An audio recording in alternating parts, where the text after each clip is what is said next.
If you're looking for all the answers, I still don't have them. But what I do have is a particular set of skills. Skills I've acquired over a very long career. Skills that make me a nightmare for people who mislead, misinform, or misrepresent the sports card industry. So if you don't do that, I'll let it go. But if you do, I'm going to talk about you. Hey guys, welcome to another episode of the Sports Card Investigator. My name is Andy. I am the aforementioned Sports Card Investigator and so happy to be with you guys today. Real quick follow-up on the last video about Select. First and foremost, I would like to thank all the content creators that were highlighted and contributed to that episode. That was very, very much appreciated. I can't thank them enough. And I think that we can all agree that Select basketball, especially retail, is being overly produced, and I believe that's being kind. How overproduced? Well, if you listen, you can hear Chronicles laughing at Select. And that is not a good thing. Optic basketball is up soon, and I have no confidence at all that it's going to be anything different.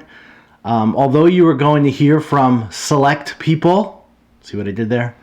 How loaded the product is, how exciting it is, and that's just a hobby. We just have to weigh everything. Panini is going to print as much money, cards, as humanly possible until the clock runs out on them. And why wouldn't they, right? So keeping along the same lines, for ultra modern cards, to me, free will and all, I know I say it all the time, I don't know if they're worthwhile to get. Not at the rate that they're being produced, especially retail. Hobby could still be a play for numbered and super short prints. And perhaps, I don't know, but you really have to think about it before you buy. And with the way grading is now, it's even more of a reason to proceed with caution. Now, if you're collecting or something like that, then have at it. You could get some great deals. I put it on Instagram. You can see behind me right there. I picked up a Jalen Hurts for my son and I's personal collection. It's I think it's 75 out of 75. It's a great card. I like it. I'm not going to get rid of it. So that was just for our personal collection. But as far as buying cards to grade, that's on hold right now. And I did hear an interview between Ken Golden and Nat Turner that he believes that they're going to open up another level of PSA by the end of the year, which I believe he was saying was regular. But at what price? $100, $150? So lots of things in play, and we'll talk about that as things develop for sure. I had another video planned today to discuss, keeping along those same lines, as a matter of fact, about what other content creators are talking about, that kind of, the things are questionable at best and fiscally dangerous at worst. They're talking about like cards you have to buy and things like that. I was going to give you some examples and we can walk through it to see if it's actually good advice or not. But as things happen, we get a change of plans, and that's okay. We have to adjust on the fly sometimes. And I want to talk to you guys today about a couple of videos, and maybe have some fun at the end, but a couple of videos that were brought to my attention from other people, some friends in the content creator world. About a week ago, Dustin, the personal finance dad, called me or sent me a video. The video was called Exposing Fraud and Deception in the Retro Video Game Market. This video was by a fellow by the name of Carl Jobst. Dustin actually went on Because I'm Carlos' show, and they discussed it a little bit. But the title speaks for itself. It's an important video. Look here for a short clip. When I heard the news of a $1.5 million Super Mario 64, this seemed too ridiculous for me to ignore. I knew there had to be more to this story than meets the eye, and boy, was I not wrong. This rabbit hole is deep. The bubble we are seeing in video games has been seen before in other collectibles for almost half a century. And the crazy thing is that each time it happens, the same people are involved. They know exactly what they are doing, and they know how to extract as much money as possible from suckers who believe the headlines. There is a lot of shady stuff going on. If that doesn't get your attention, then I'm not sure anything will. This video has almost 1 million views. He's a pretty big YouTuber. He's got about 575,000 subscribers. His channel is interesting. It's about games for the most part, but this was a very, very interesting video. It takes an overview of the entire collectible community, but it focuses on the video game industry, which, by the way, I knew nothing about. I mean, I played it when I was a kid, but as far as what's going on now, I knew nothing about it. But I learned a lot from this video, and that's always what we try to do, is just learn, right? And I think that's an important point to make here. Just because something doesn't directly deal with what we are doing in the sports card industry, it doesn't mean that we can't glean or get information from related content. There is a lot of expertise outside of our hobby that is very usable, actionable. And that's exactly what happened here. This video looks at topics and subjects of concern that have crossed my mind time and time again in our industry. Has any of that stuff that he's going to talk about in this video already happened or has the possibility of happening? It's certainly possible. I mean, this video is just great. It's something that you would see like on Dateline or 48 Hours. I mean, it was that well produced. It looks at collectors, flippers, auction houses, speculators, prospectors, fractional ownership groups, grading, regrading, grading companies, shill bidding, which was a very, very good look, how bubbles affect the industry, both real and manufactured. He looks at the history of collectibles, the industry, and some of the important or main players in the game. And like I mentioned just a second ago, this video raised a lot of questions and really got me thinking. It really brought up the overall or lack of overall transparency in the collecting community. And again, not just for video games, but the entire industry. Carl presented very, and something that I look for all the time when I'm looking at these videos, he presented rock solid, compelling evidence to back his claims, and that evidence was presented in a clear and concise manner. I saw him yesterday on another episode of it, or another content creator, where he was being interviewed, and he's coming out with a second video that he wants to clear up some discrepancies, but none of which affect his conclusion when it came to what he's talking about in the video game industry and the problems that he pointed out. Watch it for yourself, or don't. It's up to you. Free will. Come to your own conclusions, and let me know your thoughts, because I thought it was fascinating. It was a 50-minute video that I was just glued to. It was really, really that good. But yeah, check that one out. Let me know what you guys think, or maybe you've already seen it. Another video. My friend Rich sent me a video from a channel called Reserved Investments, run by a gentleman named Sean. It was called Chaos Grading and Market Manipulation. My first reaction to Wada Games. Wada Games is a subject of the video I just spoke about from Carl Job's video.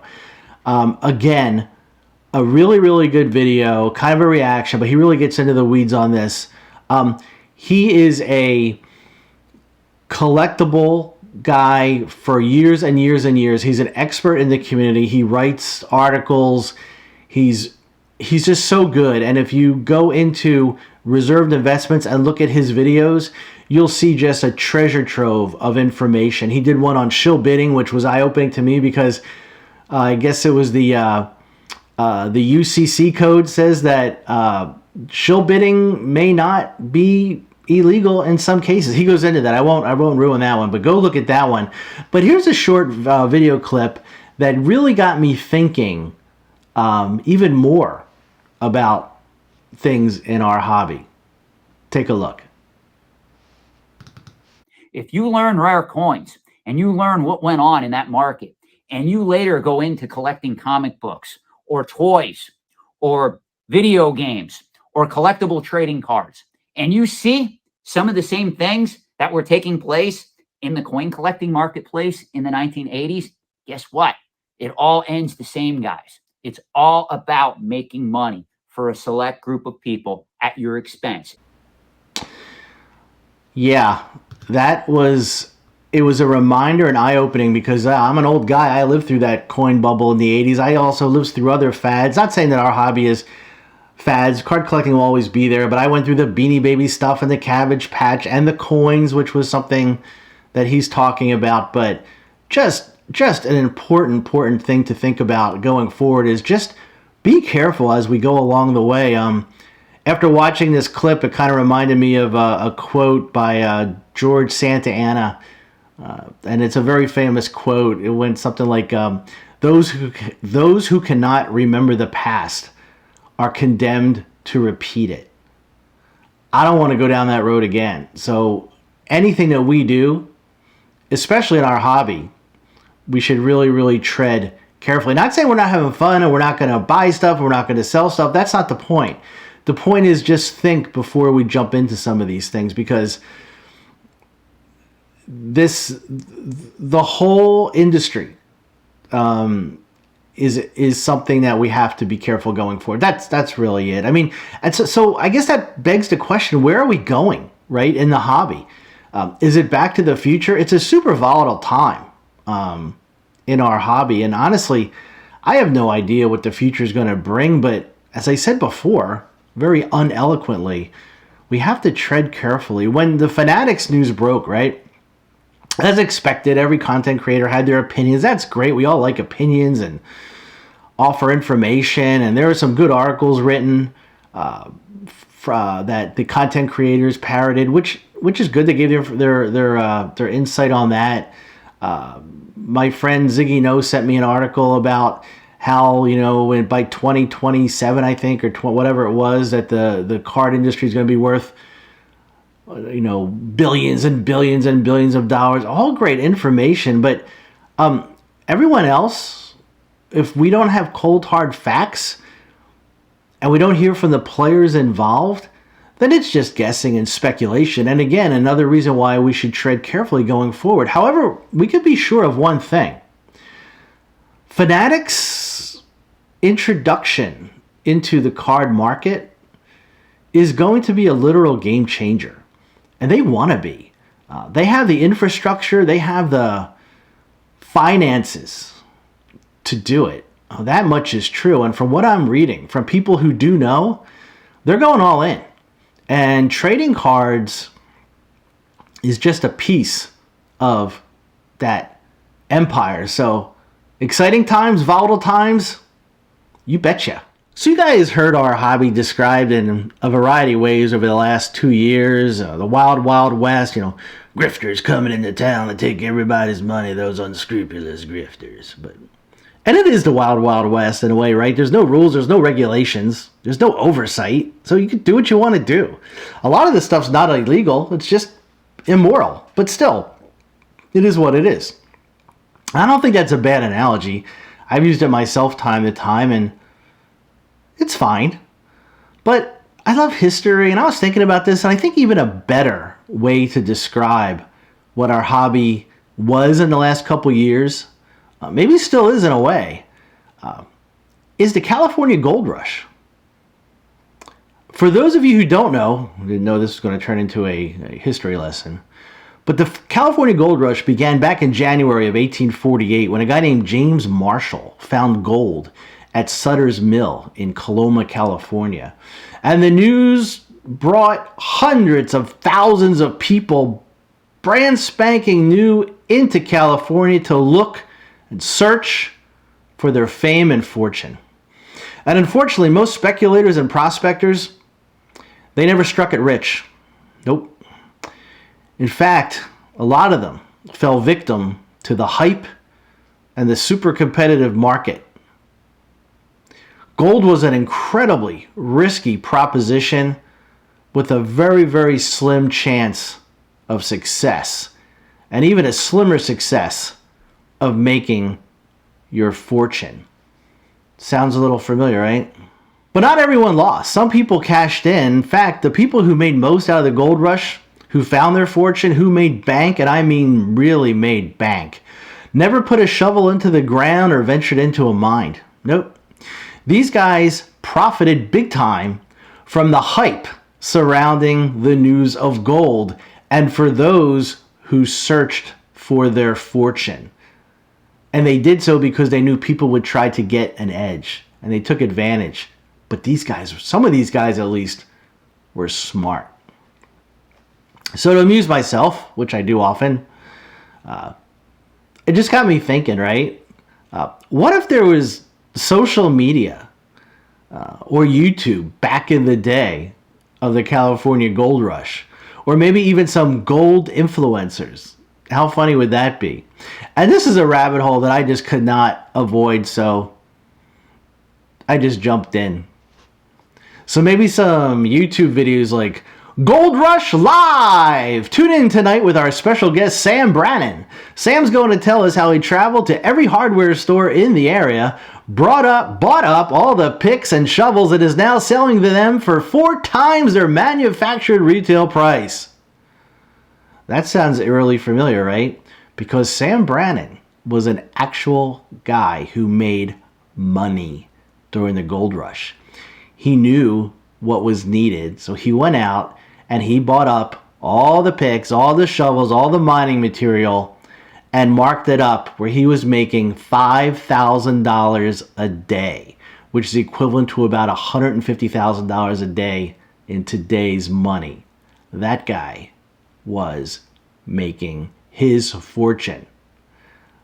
Gold Rush After Dark. I talked to Levi Strauss. Levi tells us how he made his fortune selling durable clothes to miners, and how one of his major regrets is how he dismissed the idea of wearing a hat backwards. Now, that's a joke. That's kind of an inside joke with me. But Levi Strauss saw a need for miners to have durable clothes. In fact, one of his guarantees were if you rip your clothes, come back, we'll give you a new pair. And Levi's, well, you can buy them on the shelf today. Another guy who saw a need, who saw an opportunity, and cashed in. Stop or keep going? Oh, hell, we're going. How about Stagecoach Drive Live with Digging Steve? I love flipping Steve. Dustin, the personal panning dad. That was fair. Gold Fever, 5 shovels, buy, sell, and hold. Pequeno Man, Field Clear Media, Gold Daily with Pequeno, and live from InvestiGold. How about if these guys had some Patreons, right? For 2 bits a month, learn which mines I prospect and which rivers I pan before everyone else. I could go on and on and on at my own expense. Probably your expense, because at this point you're like, come on, Andy, give me a break. But it just got me thinking, right, about our hobby and comparisons to the gold rush. And you wouldn't think it'd be similar at all, but it is similar in more ways than you could ever imagine. So, thought that was fun. Thought you got something out of it. At least I did. So, I hope you thought that was entertaining, maybe even a little educational. I'm always looking for expedient ways to bring out good comment. How's that, Al? Is that better? Expedient? So if you like what you see, hit the like, hit the subscribe. If you don't like what you see, hit the like, hit the subscribe. And until next time, take care.